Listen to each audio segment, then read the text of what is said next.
Ça, ce sont les faits. Donc tout le monde semble réagir dans ces trois parties-là comme si quelque chose avait bougé. Personne n'est sûr de ce qui a bougé, pourquoi ça a bougé, mais ça bouge. Qu'est-ce qui peut se passer ensuite, Madame l'ambassadeur ? Alors, je rappelle qu'il y a eu une seule rencontre entre Vladimir Poutine et Volodymyr Zelensky. C'était en présence du président de la République. C'était à l'Élysée en décembre 2019. Et en fait, les choses ne peuvent se passer que dans un cadre identique. C'est pas possible que Zelensky et Poutine se rencontrent en tête-à-tête, parce que ça serait très déséquilibré. Donc, il faut en quelque sorte un médiateur. Maintenant, ce qui s'est passé, on attend de savoir, c'est-à-dire que de toute façon, Poutine était obligé de faire un geste par rapport à Trump, parce qu'il souhaite gagner sa guerre, mais pour autant, il ne peut pas s'aliéner complètement Donald Trump. Qu'est-ce qu'il a promis ? On parlait hier d'une trêve qui aurait duré une semaine, et essentiellement sur l'aérien.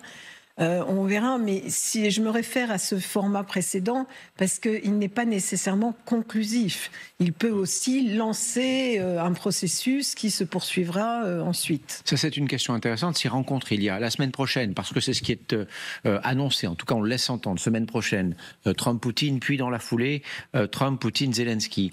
Si ces réunions ont lieu, est-ce un moyen, une façon pour Trump de dire « mon ultimatum n'a plus lieu d'être ».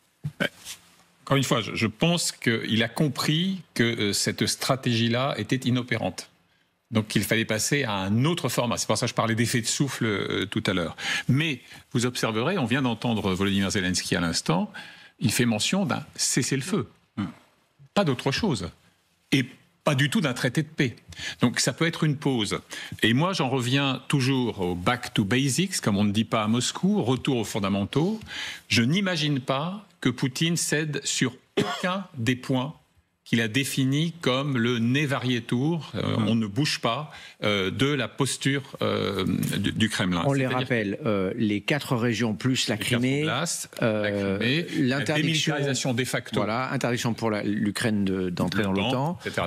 Et démilitarisation de l'Ukraine, vous avez raison. Donc on peut imaginer, et là je suis dans le domaine de l'hypothèse, que malgré ce cap qui est intangible, Poutine a compris qu'il fallait donner un gage de souplesse, même apparente, même théâtralisée, à Donald Trump, parce qu'il a compris que, et c'est peut-être le message que Witkoff était chargé de lui transmettre, qu'il y aurait un coût à l'obstination et au refus de toute souplesse. Mais dans son esprit, cette sorte de concession temporaire, à mon avis, ne bouge en rien les lignes fondamentales, idéologiques, historiques et obsessionnelles qui sont les siennes. Donc ces réunions, si je vous suis Vincent, si elles venaient à avoir lieu, elles ne changeraient rien ? Pour le moment, on n'a pas de détails ce qu'ils peuvent changer, mais j'ai peur aussi que, en fait, Poutine voudrait prendre le temps, comme il réussit en général de le faire. Depuis ce printemps, on attendait, et il y avait aussi déjà des rencontres avec Steve Witkoff et Poutine en avril. On attendait vraiment le cessez-le-feu pour 30 jours, justement pour pouvoir après mener les négociations. Et ce qu'on entend aussi, c'est que les généraux russes ont convaincu apparemment Poutine sur le fait que dans 2-3 mois, il pourrait percer le front ukrainien et aller plus loin. On ne sait pas, peut-être c'est justement ces conversations vont encore prendre des semaines, et en 2 mois, ils espèrent vraiment avoir plus de succès sur le front. Quand même, ils ajoutent des brigades en plus, donc ils sont très nombreux. Une dizaine, selon Sersky. Oui, et c'est énorme parce qu'une brigade, ça fait 10 000 personnes. Donc au total, c'est 100 000 personnes en plus. Et en Ukraine, on n'a pas autant de ressources à ce moment. 700 000 soldats russes se battent actuellement sur les 1100 km de front. Voilà, je le rappelle pour nos téléspectateurs. Oui, donc pour le moment, je pense le mieux, c'est de rester quand même assez sceptique. Mais bien sûr, il faut toujours garder l'espoir que ça va donner au final un progrès. Alors, c'est intéressant. L'espoir, c'est important, évidemment. Tout le monde de sensé souhaiterait que cette guerre se termine, évidemment. Qu'est-ce que pourrait obtenir Volodymyr Zelensky ? Je vais vous poser une question un peu différemment. Comment doit-il aborder et je pose cette question à l'ancien agent du KGB que vous êtes, comment doit-il aborder cette réunion, si cette réunion a lieu ?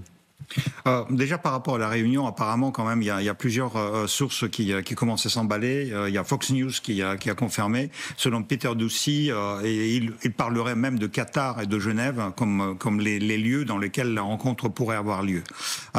Donc apparemment, là, on est sur le point d'attendre l'annonce officielle, surtout que je vous ai dit déjà, Caroline Levitt l'a confirmé aussi de son côté. En fait, l'Ukraine se méfie énormément de ces rencontres. Surtout que la première rencontre sera entre Trump et Poutine. Et seulement après, avec Zelensky. Et on a parlé de 3 ou de peut-être Trump avec Zelensky. Et donc, en quelque sorte, l'Ukraine a peur que pendant la rencontre entre Trump et Poutine, il arrive à quelque chose qui ne satisfait absolument pas l'Ukraine, qu'il décide de l'Ukraine sans la présence ukrainienne. Et en fait, c'est ça la grande peur. Et Poutine est très fort dans cet exercice. Ça veut dire que quand il se trouve face à face avec quelqu'un, surtout Trump, c'est quelqu'un qui est facilement manipulable selon la technique du KGB, parce que c'est quelqu'un qui est égocentrique, qui est narcissique, qui aime en fait quand on lui passe la pommade. Et Poutine sait vraiment faire cet exercice-là. Ce qui fait que en fait cette rencontre-là, elle est très très dangereuse, même si on a eu en quelque sorte en fait un espoir, parce que la préparation de cette rencontre a eu lieu plutôt dans le sens ukrainien. Ça veut dire que Trump a appelé hier Zelensky pour lui raconter ce que les États-Unis attendaient de la rencontre de Witkoff à Moscou. Il a rappelé tout de suite après le départ de Witkoff de Moscou. Une fois lorsque Witkoff a raconté à Trump ce qui s'est passé au Kremlin. Donc en fait on était rassurés, et boum, cette nouvelle là de la rencontre avec Poutine, elle arrive comme ça dans la soirée.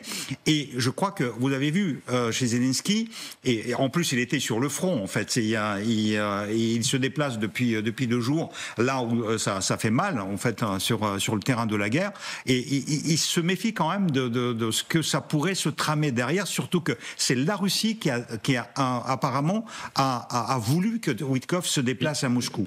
Et donc que le Kremlin aurait pu très très bien, comme l'a dit Vincent, manipuler Witkoff, parce qu'en réalité, vous savez, j'ai regardé un petit détail.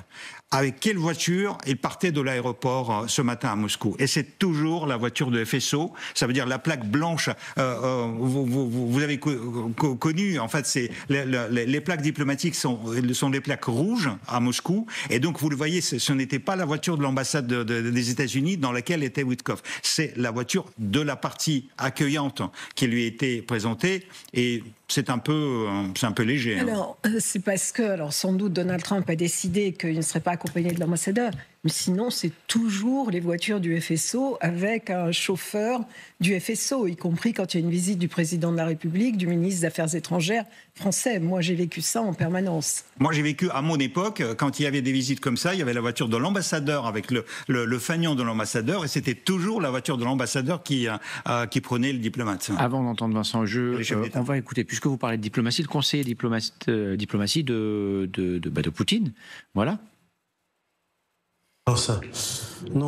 Ce fut une discussion très utile et constructive. En ce qui concerne les thèmes abordés, il y a tout d'abord eu la crise ukrainienne. Le deuxième thème concernait les perspectives d'un éventuel développement de la coopération stratégique entre les États-Unis et la Russie. De notre côté, notamment sur la question ukrainienne, certains signaux ont été transmis. Des signaux correspondants ont également été reçus de la part du président Trump.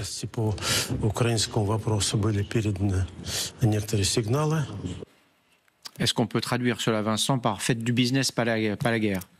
On voit bien qu'on revient à la monomanie initiale d'un Donald Trump qui voyait le conflit ukrainien comme un écueil sur la voie d'affaires très rétributrice pour les États-Unis. Il voyait dans la Russie un partenaire pour faire du business. Ce que j'observe par rapport à la chorégraphie telle qu'elle se dessine, c'est quand même une certaine forme d'asymétrie. Alors certes, Trump et Zelensky se sont parlé en amont, de la visite de Witkoff à Moscou. Mais lorsque vous avez ce type de négociation, vous pourriez imaginer Trump avec Poutine, puis Trump avec Zelensky, et ensuite le sommet triangulaire. Là, vous, en quelque sorte, vous afficheriez une volonté d'équidistance, même si elle est imaginaire et fictive. Là, le fait, et je rejoins un peu les interrogations de Sergueï à l'instant, le fait qu'il y ait d'abord un tête-à-tête Trump-Poutine, et ensuite qu'on passe directement au trio, je trouve que formellement, c'est pas idéal. Jean-François Boutor. Moi, ça me fait furieusement penser à la rencontre du bureau ovale, d'une certaine manière. C'est-à-dire d'une rencontre qui va être préparée entre Trump et Poutine, et dans lequel